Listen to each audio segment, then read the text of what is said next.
Mina olen täna tulnud Ergosse, et teada saada, mis asi see tööandja ravikindlustus on. Mul on miljon segast küsimust.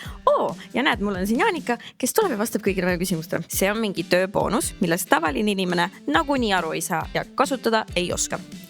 Kindlasti oskab kasutada. Läheb, paneb endale arstile aja, maksab ise või kasutab kindlustust ja siis pärast saab raha tagasi, kui on selle eest ise maksnud. Tööandja ravikindlustus on pigem HR-i ja juhtide teema, mitte minu asi. Päriselt on küll minu asi, sellepärast, et mina olen selle hüve kasutaja. Eraarsti juurde pääseb ainult siis, kui oled rikas. Eraarstile pääseb ka siis, kui sul on taskus üks väga hea eraravikindlustuse poliis. Eraravikindlustus aitab katta just need kulutused, mis tekivad ootamatult ja mis võivad kujuneda päris suurteks. Ravikindlustus tähendab ainult hambaarsti või prillide hüvitamist. Eraravikindlustuse poliis võib sisaldada palju rohkem hüvesid kui ainult prilli ja hambaravi hüvitis. Ravikindlustus on luksus, mida saavad pakkuda ainult suured firmad. Iga ettevõtte olenemata suurusest võib endale kindlustuslahenduse kenasti leida. Kindlustus on vaid tõsiste haiguste jaoks. Eraravikindlustust on kõige rohkem abi, kui on väiksem mure ja kiiresti vaja arsti juurde. Spordikompensatsioon on 100 korda mõistlikum kui ravikindlustus. Mis teema sellega on?